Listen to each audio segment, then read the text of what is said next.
Hello there. I'm sorry for doing another split video, but I have an explanation that's not simply I ran out of storage on my phone again.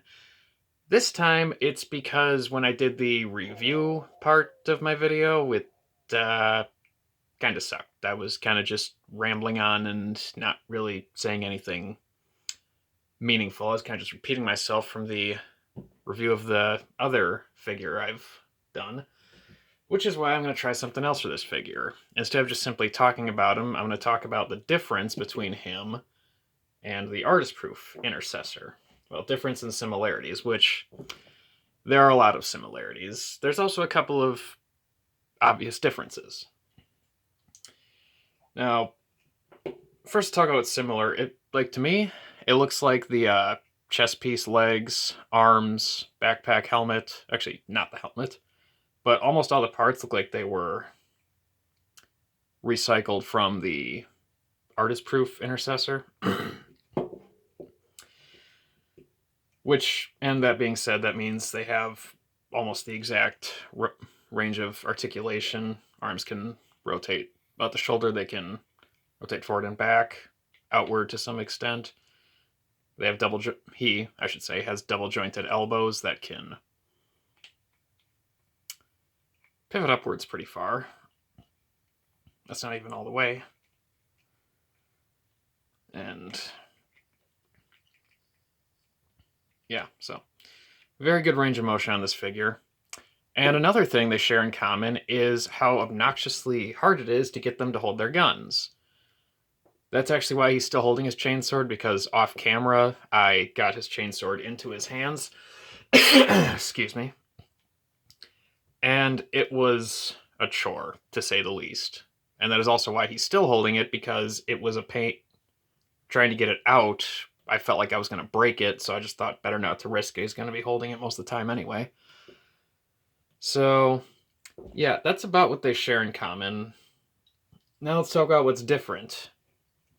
First and foremost is their helmets.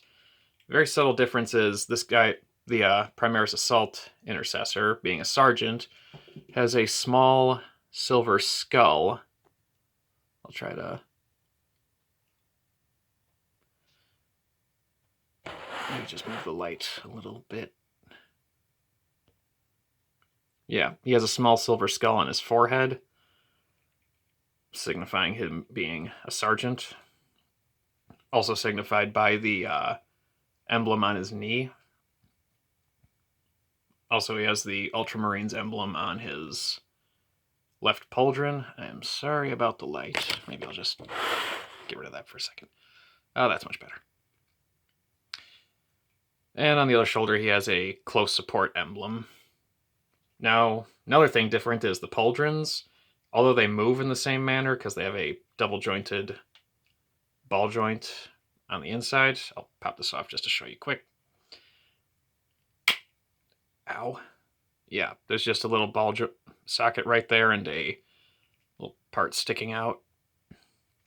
So it has 2 points that it can move at, allowing him to not be not be restricted too much while trying to pose him. These ones do, however, feel like a tad bit more difficult to get back on. Pardon me for a second. Okay. Also at the pauldron. No, difference in the pauldrons is a physical difference. The left pauldron has a flare on the top, as an Assault Intercessor would. I actually have a Assault Intercessor miniature right here. And as you can see, he has a flare on the top of his pauldron. I'll get to painting him someday. Oh, and another thing this guy has that the Artist Proof doesn't is this gold cross on his gauntlet. I may have mentioned in the previous video, but it's also present on the miniature. And if I could get this darn camera to focus. Obviously, it's not gold because I haven't painted him yet, but work in progress. And he also has a crux on his right pauldron, which I don't know if they use like a different mold entirely for that, or if they just like punched a hole in it so they could slap the crux on, because you can see behind it, the crux is a separate piece from the pauldron. I'll show you right here. Yeah, it's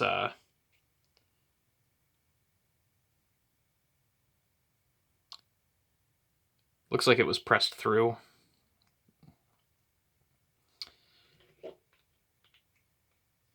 All right. So, now as for what I think about the paint job, which means this guy is irrelevant because he doesn't have a paint job. First things first is the Chainsword. I'm gonna talk about the weapons first. Then I'll talk about the body. There's 3 different colors on the Chainsword. The teeth are a gunmetal silver-like color. The sheath or the guard is all black. And also there are some light scratches on it for extra detail. Nice little touch. And they're present on both sides. Also, I might have mentioned this in the last video, but the weapons are quite rubbery. I'll set them down to show you. Yeah, they can bend quite a bit without breaking them.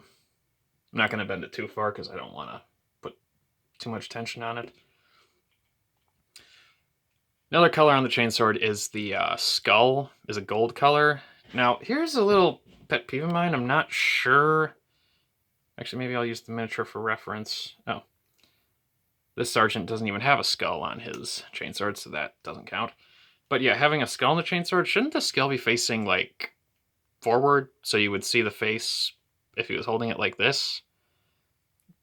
Kinda don't like that it's facing sideways, but, you know, maybe it was like that on purpose, so when he's got his sword at his side, the skull is still visible.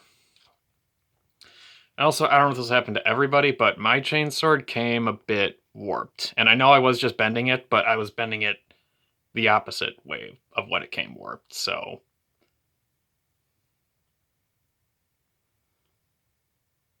yeah, it's already bending back.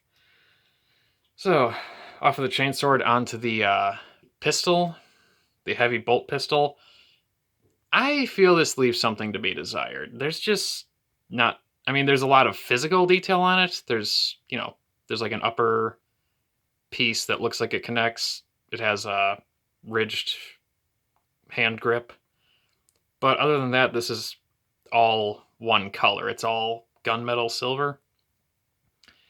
I kind of wish they would have had like maybe this part be gunmetal, down here be silver, and the grip and the hand grip and the front grip be black.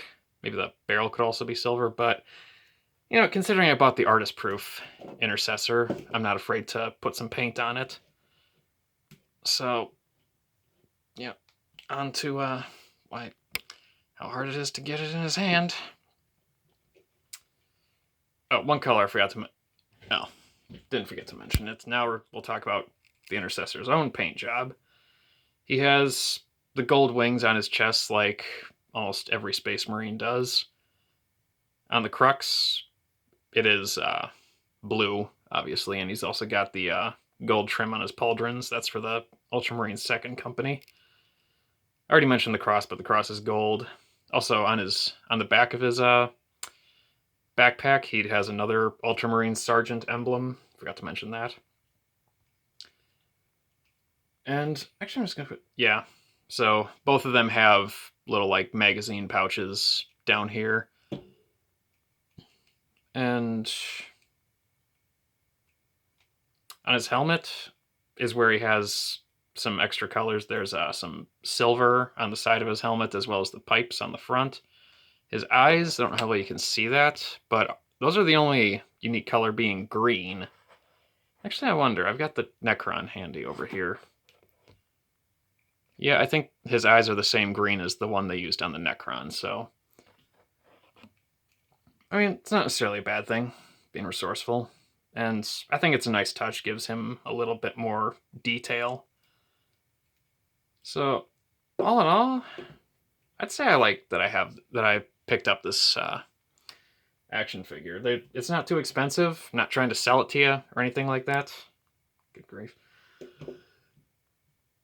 But I'd say I'm quite happy with buying him, having bought him, I should say. But what do you guys think? Did any of you get this figure and maybe you weren't too happy about it? Maybe there's something wrong with it? let me know what you guys think of it, and I'd say that concludes my review of the Primaris Ultramarines Assault Intercessor. So I will see you next time.